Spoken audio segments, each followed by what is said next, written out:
Hello बच्चों, आज हम नया चैप्टर शुरू करने जा रहे हैं कोऑर्डिनेट ज्योमेट्री। ठीक है, कोऑर्डिनेट ज्योमेट्री। अभी तक आप क्या करते थे, कोऑर्डिनेट सिस्टम अलग पढ़ रहे थे और ज्योमेट्री को आप अलग से डील करते थे। बट ये जो चैप्टर है हमारा, उसमें हम ज्योमेट्री को कोऑर्डिनेट सिस्टम के साथ पढ़ेंगे। कैसे कि हम जैसे अगर उसमें हम एक स्केल लेके मेजर किया करते थे कि एक लाइन सेगमेंट का डिस्टेंस क्या है, यहाँ पर हम उसमें कोऑर्डिनेट्स हमें पता होंगे और हम बिना स्केल का यूज़ किए फॉर्मूला लगा के उसकी लेंथ को मेजर करेंगे। बट उससे पहले हमको एक्सपर्ट होना होगा, कोऑर्डिनेट सिस्टम को अच्छे से समझना होगा और ज्योमेट्री की भी कुछ बेसिक फिगर्स को समझना होगा। So let's start. सबसे पहले हम कोऑर्डिनेट सिस्टम को अच्छे से समझते हैं। देखो, इसमें एक टू डायमेंशनल प्लेन को हमने टू लाइंस के थ्रू 4 पार्ट्स में डिवाइड किया है और हर पार्ट को हम एक क्वाड्रेंट कहते हैं। ठीक है, तो जो फर्स्ट लाइन है हॉरिजॉन्टल, वो कही जाती है एक्स एक्सिस, जिसको कि हम इस तरह से डिनोट करते हैं। और क्योंकि लाइन है तो लाइन में हमेशा दोनों तरफ एरो होते हैं। देखो, दिस इज लाइन सेगमेंट। ठीक है, दिस इज एरो जो एक साइड बढ़ रहा है, लेकिन जो लाइन होती है वो दोनों साइड होती है। तो कोऑर्डिनेट सिस्टम में हम लाइंस यूज़ करते हैं, एक हॉरिजॉन्टल लाइन, एक वर्टिकल लाइन। जो हॉरिजॉन्टल लाइन है उसको हमने कहा है एक्स और एक्स डैश, और वर्टिकल लाइन को हम कहेंगे वाई एंड वाई डैश। देखो, इन टू लाइंस को ड्रॉ करने की वजह से जो हमारा पेपर है वो 4 पार्ट्स में डिवाइड हो गया है। ठीक है, अच्छा, जो फर्स्ट पार्ट है उसको हमने नाम दिया है फर्स्ट क्वाड्रेंट। जो सेकंड है उसको नाम दिया second quadrant. Similarly anti clockwise move करते हुए हम नेक्स्ट क्वाड्रेंट का नाम लिखते जा रहे हैं, third quadrant, and this is fourth quadrant. ठीक है, वन थिंग, अदर थिंग, जब जब हम ऊपर जाते हैं या राइट हैंड साइड पर जाते हैं तो हम साइन लेते हैं पॉजिटिव, और जब जब हम नीचे जाएंगे या लेफ्ट हैंड साइड पे जाएंगे तो साइन लेके नेगेटिव। देखो, अभी आपको समझ में आएगा। सपोज मैं इस तरफ ट्रेवल कर रही हूँ, 1 2 3 4 5, तो इस साइड में साइन लूँगी पॉजिटिव। और अगर मैं इस साइड ट्रेवल कर रही हूँ, this centre point is origin, -1 -2, क्योंकि लेफ्ट की तरफ जा रही हूँ, -3 -4 -5। सिमिलरली जब मैं ऊपर चलूँगी तो 1 2 3 4, नीचे -1 -2 -3 -4। ठीक है, अब देखो, जब मैं फर्स्ट क्वाड्रेंट में हूँ, सपोज मैं यहाँ पर खड़ी हूँ, यहाँ पर, तो मैं x की तरफ कितना चली हूँ 3, और y की तरफ कितना चली हूँ 2। तो यहाँ से 3 और ये 2, तो ये कोऑर्डिनेट हो गया। पहले x वाला लिखेंगे और बाद में y वाला लिखेंगे।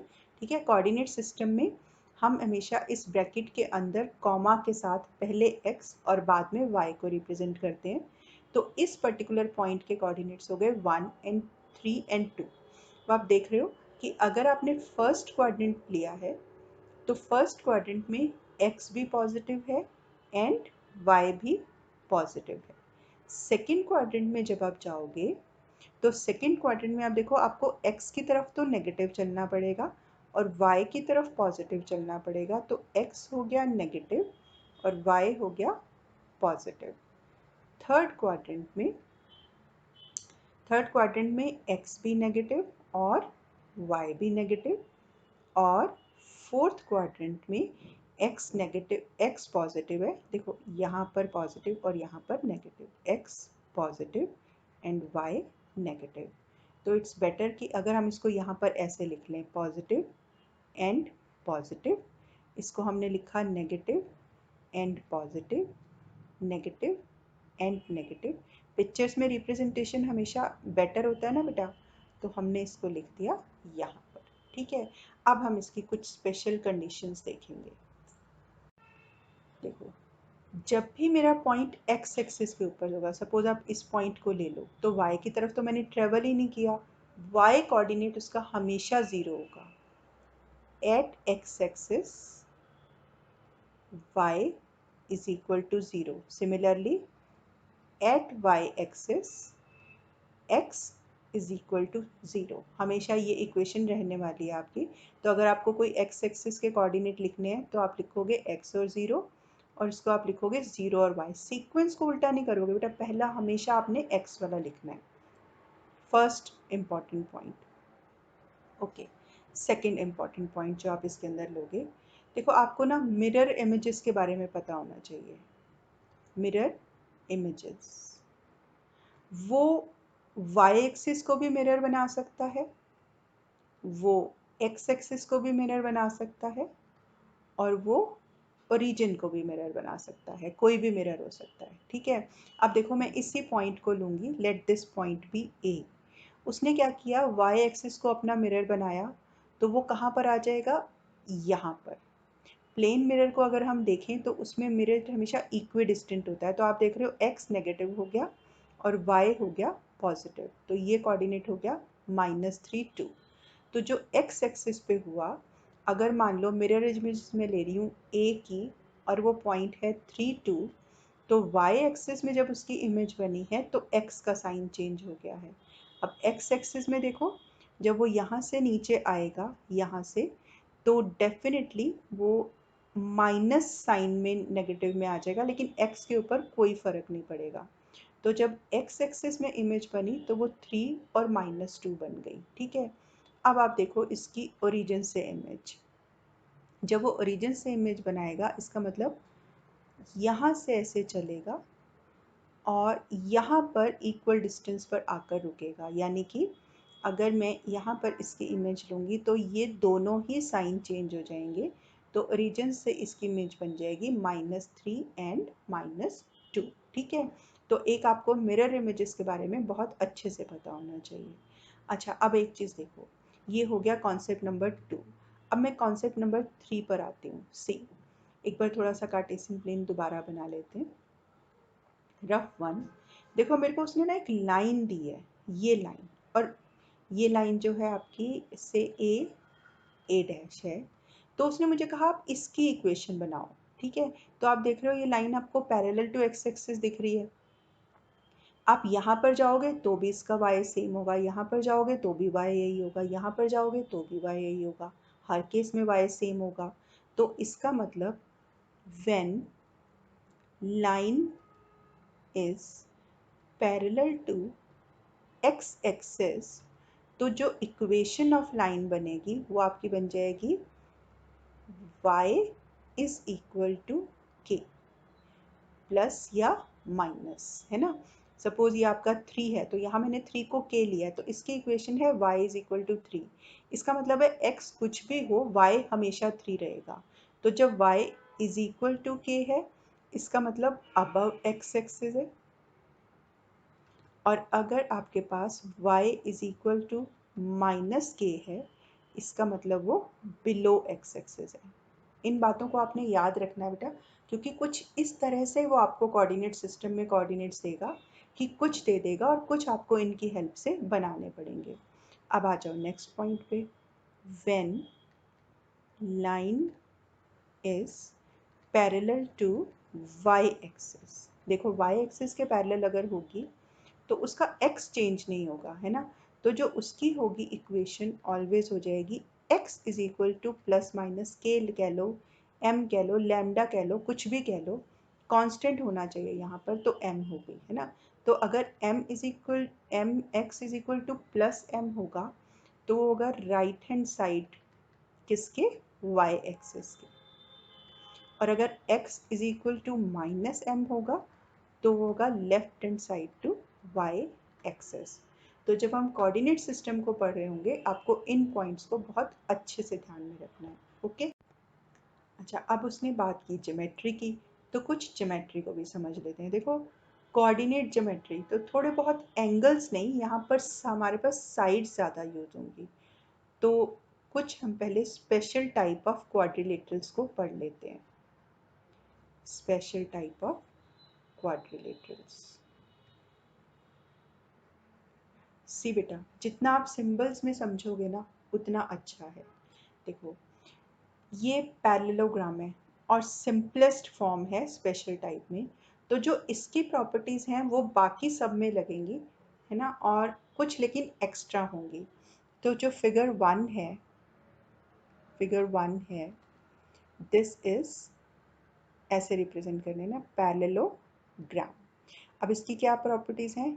एक तो A B is equal to C D होगी, opposite sides are equal and opposite sides are parallel.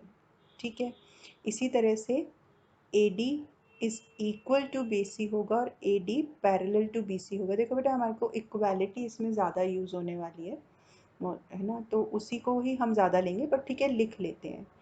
Diagonals equal नहीं होती, A C is not equal to B D in case of parallelogram, but diagonals bisect, that means A O is equal to O C भी होगा और O B is equal to O D भी होगा। देखो मैं चाहती हूँ कि आप इसको सिंबल से समझो, मैं वर्ड्स में नहीं लिखूँ कि opposite sides are equal, diagonals bisect each other, वो आपको इन सिंबल्स से अच्छे से नज़र आ रहा है। ओके, सेकेंड फिगर पर आओ।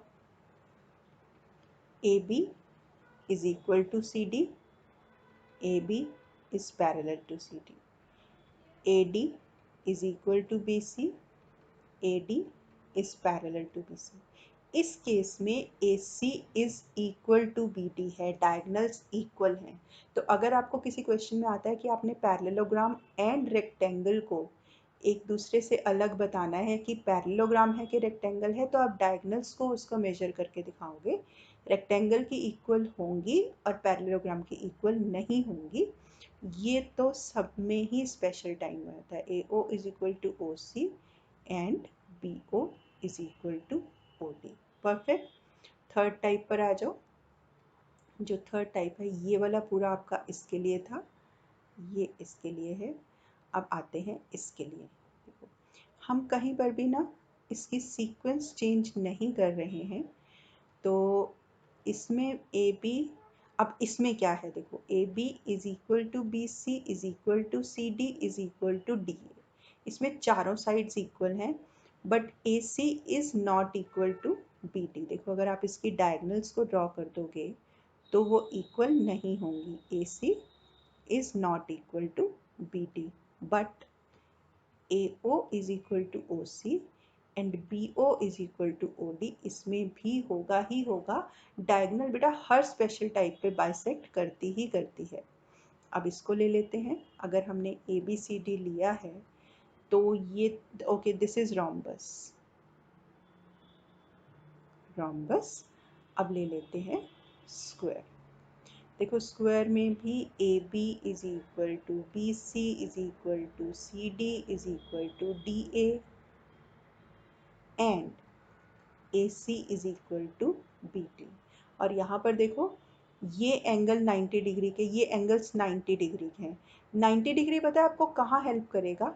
डेफिनेटली हम हमारे को इसमें जब हम कोऑर्डिनेट ज्योमेट्री यूज़ करेंगे ना बेटा, हमें एंगल्स इतना हेल्प नहीं करेंगे, लेकिन ये 90 डिग्री आपको हेल्प करेगा पाइथागोरस को लगाने में, क्योंकि 90 डिग्री में हम पाइथागोरस को यूज़ कर सकते हैं। तो रेक्टेंगल की डायगनल्स आपस में 90 डिग्री पे बाइसेक्ट करती हैं, और स्क्वायर में तो ये भी 90 डिग्री हैं और ये भी 90 डिग्री हैं। ठीक है, और डायगनल्स तो बाइसेक्ट करती ही करती हैं। A O is equal to O C and B O is equal to O D. ये आपके हो गए 4 स्पेशल टाइप के क्वाड्रिलेटरल्स। अब हम देख लेते हैं इस। Now next one is trapezium. देखो ट्रेपीजियम में बेटा क्या है, ट्रेपीजियम में ना ऑपोजिट साइड्स पैरेलल होती हैं बस। तो इसमें इक्वालिटी का कुछ खास नहीं है, बस ऑपोजिट साइड्स पैरेलल होती हैं। हाँ, ये साइड के इक्वल दे रखी होती हैं तो हमारी कुछ स्पेशल प्रॉपर्टीज़ बनती हैं। तो कोऑर्डिनेट ज्योमेट्री में आपके पास ट्रेपीजियम कैसे यूज़ होने वाला है, वो जब हमारे पास क्वेश्चन आएगा तो हम उसको उसी से डील करेंगे। अभी ना हम उन चीज़ों को ज़्यादा डील कर रहे हैं जिसमें हमारी साइड्स आने वाली हैं। अब देखो ये हमारे पास आ गए next triangles. First one is equilateral triangle. तो क्या अब मैं आपको सिंबल से लिख के बता दूं, A B C all sides equal. ठीक है, अच्छा हाँ, ये बात भी है कि अगर आपको इसकी हाइट कैलकुलेट करनी होगी तो आप इसकी हाइट कैलकुलेट कर सकते हो। कैसे? सपोज इसकी जो साइड है वो आपको दे रखी है 2a, ठीक है, और मैंने इसके ऊपर ड्रॉ करा AD perpendicular to BC। Pythagoras use हो सकता है। तो पता है अब ये AD क्या होगा? ये जो AD होगा ना, ये मीडियन भी होगा, ये परपेंडिकुलर भी होगा और ये बाइसेक्टर भी होगा। ये इक्विलेटरल ट्रायंगल की सबसे बड़ी चीज़ है कि इसके क्वेश्चन के दिमाग आते ही हमारे पास ये चीज़ें दिमाग में आनी चाहिए कि अब AD सब कुछ बनाने वाला है।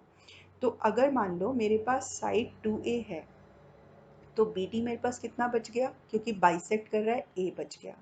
तो मैंने पाइथागोरस लगाया, AB square is equal to BD square plus AD square. ये आपका बनेगा 4a square minus a square is equal to AD square. तो आपके पास इससे AD क्या आ गया? √3a। तो हमारे पास यहाँ इसकी हम हाइट भी निकाल सकते हैं। Okay, figure number 2 is isosceles triangle. मतलब कि ये और ये साइड तो है equal, but third side equal नहीं है। बट इसमें एक और प्रॉपर्टी बैठती है कि इक्वल साइड्स के बीच में जो वर्टेक्स है, अगर मैं उससे इसके ऊपर परपेंडिकुलर ड्रॉ कर देती हूँ तो ये और ये साइड भी इक्वल वो बाइसेक्ट करेगा, है ना। तो अगर आपको साइड्स दे रखी हैं तो आप इसकी भी हाइट निकाल सकते हो। Third triangle is right angle triangle. Right angle triangle, this is right angle, बस और कुछ नहीं है। ये हमें यहाँ हेल्प करेगा पाइथागोरस लगाने में। लेकिन ये जो लास्ट वाला दे रखा है ना बेटा, this is right angle isosceles triangle. इसमें क्या है कि ये साइड इसके इक्वल है और ये एंगल 90 डिग्री का। तो सबसे पहले आप रुको, इनको अच्छे से रिवाइज कर लो हर एक की प्रॉपर्टीज़ को, क्योंकि कोऑर्डिनेट ज्योमेट्री में यही सारी प्रॉपर्टीज़ आपकी यूज़ होने वाली हैं। अच्छा देखो, हम ना एक और रेशो वर्ड एक और अच्छे से समझ लेते हैं और रेशो की कुछ प्रॉपर्टीज़ भी कर लेते हैं। देखो यहाँ पर मुझे एक लाइन सेगमेंट दे रखा है AB। डेफिनेटली अगर हम रेशो को स्टडी करेंगे तो हमें लाइन सेगमेंट दे रखा होगा, है ना। क्यों?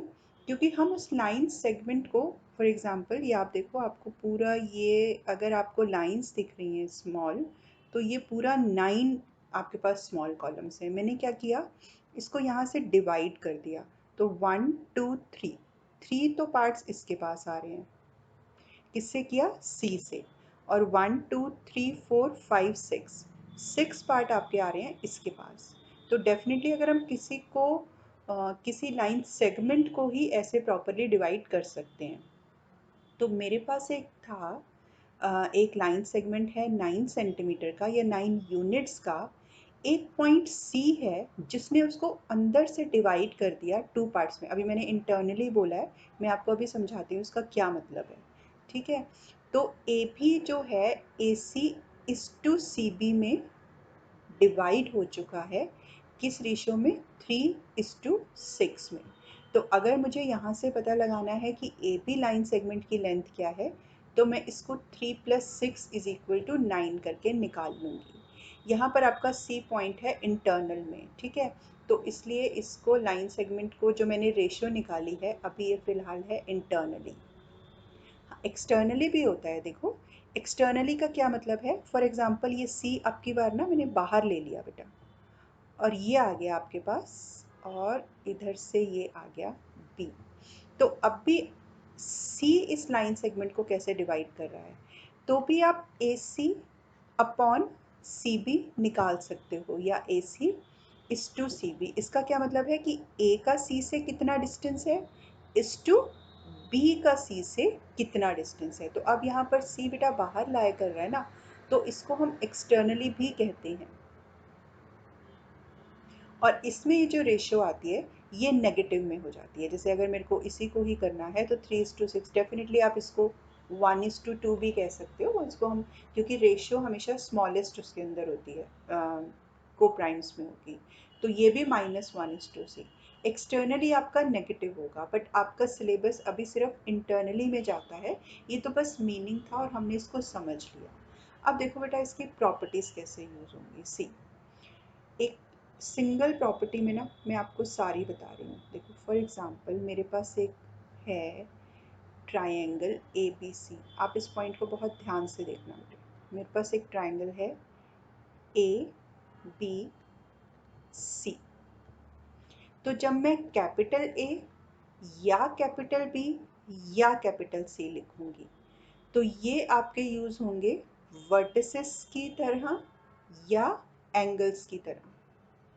परफेक्ट। जैसे अगर मैं कह रही हूँ कि बी ए सी, तो ये एंगल ए की बात कर रहा है ना। या मैं कह रही हूँ ए, तो वो वर्टेक्स ए की बात कर रहा है। या अगर मैं कह रही हूँ ए सी, तो वो लाइन सेगमेंट ए सी की बात कर रहा है। परफेक्ट। बट अगर उसने आपसे कहा है small A, small B and small C, तो ये लेटर्स जो है ना ये आपके हैं लेंथ के लिए। लेंथ और लाइन सेगमेंट। देखो अभी मैं इसको और इनको आपस में रिलेट करूंगी लाइन सेगमेंट के लिए। तो जैसे अगर सपोज ये आपके पास ए एंगल है, तो इसके ऑपोजिट्स का जो लाइन सेगमेंट है उसको अगर मैं स्मॉल ए से भी रिप्रेजेंट कर सकती हूँ या बी सी भी कह सकती हूँ, है ना। तो बी सी और ए जो है वो है line segment opposite to angle A, opposite to angle A. इसी तरह से इतना तो आपने अब खुद जज कर लिया होगा। एंगल बी के ऑपोजिट का जो लाइन सेगमेंट है वो है स्मॉल बी या ए सी, है ना। तो ए सी और small B is line segment opposite to angle B. ठीक है। आप देख रहे हो स्मॉल वाला लेटर और ये कैपिटल लेटर एक साथ है और इसके अंदर वो लेटर नहीं है। याद करने का जस्ट एक तरीका। सिमिलरली अगर आपके पास यहाँ पर ये स्मॉल सी है तो वो ए बी की लाइन सेगमेंट की लेंथ है। ठीक है। तो अब मैं क्या कहूँगी कि ए बी और small C is line segment opposite to angle C। ठीक है। अच्छा ये भी चीज़ें हमें क्लियर हो गई। अब देखो हमने ये क्यों किया है। देखो कुछ प्रॉपर्टीज़ हमारी इसके साथ जुड़ी हुई हैं। वो क्या प्रॉपर्टीज़ हैं कि अगर मेरे पास कोई ट्राइंगल ए बी सी है, ठीक है, और ये एंगल बाइसेक्टेड है। Angle A is bisected. Bisected और इंटरसेक्टेड का क्या मतलब है कि बाइसेक्टेड का मतलब होता है इक्वल पार्ट्स में और इंटरसेक्ट होता है मतलब कि काट दिया। No more information is given. तो मैंने कहा कि angle A is bisected by A D. Angle A is bisected by A D. ठीक है। तो इसका क्या मतलब है, angle 1 is equal to angle 2 है। ओके। अब टू वेरी इंपॉर्टेंट प्रॉपर्टीज। तब अगर एंगल 1 एंगल 2 के इक्वल है तो A B upon B D will be equal to A C upon C D. देखो A B upon B D is equal to A C upon C D, number 1। और इसी के साथ ही अगर मैं मान लो इस प्रॉपर्टी को ये कहूँ कि नंबर 2 प्रॉपर्टी डालते हैं इसमें। देखो एंगल बी के ऑपोजिट एंगल बी है और एंगल सी के ऑपोजिट लाइन सेगमेंट सी है। तो if angle 1 is equal to angle 2 then B D upon D C is equal to B upon C. B D upon D C is equal to ये वाला इधर आ जाएगा और ये वाला इधर आ जाएगा। ठीक है। आप इसको इससे भी निकाल के देखोगे। देखो ए बी क्या है, ए बी आपके पास है सी और बी डी को यहीं छोड़ दो। ठीक है। ए सी आपके पास कितना है, बी और सी डी को यहीं छोड़ दो। अब इसको कर दो आप ऑल्टरनेंडो, तो आपके पास क्या आ रहा है, B D upon C D is equal to C upon B. बेटा यहाँ से चेक कर लो, this is equal to C upon B. हाँ ऊपर उल्टा आएगा, सॉरी, सी अपॉन बी। ठीक है, तो अगर आप यहाँ से इसको कैलकुलेट करोगे तो आपको एक न्यू रेशो और मिल जाएगी। तो जब हम कोऑर्डिनेट ज्योमेट्री में सेक्शन फॉर्मूला के क्वेश्चंस कर रहे होंगे, ठीक है, तो उसमें यही होगा कि कोई भी अगर सेक्शन में डिवाइड किया गया किसी लाइन सेगमेंट के थ्रू, तो आप ये सेक्शन फॉर्मूला यूज़ करोगे। ठीक है, ओके, तो बेसिक्स में इतना ही। नेक्स्ट उससे हम लोग इसके क्वेश्चंस को स्टार्ट करेंगे। ओके, अभी पर बच्चों, अगर कोई बच्चे नए हैं और उन्होंने अभी तक इसको लाइक सब्सक्राइब या शेयर नहीं किया है, तो आप इसको सब्सक्राइब कर लो, क्योंकि मैं लेसन्स को कंटिन्यूएशन में लूँगी और आपकी बहुत अच्छे से प्रिपरेशन होने वाली है। So subscribe and bell button को हिट करना बिल्कुल भी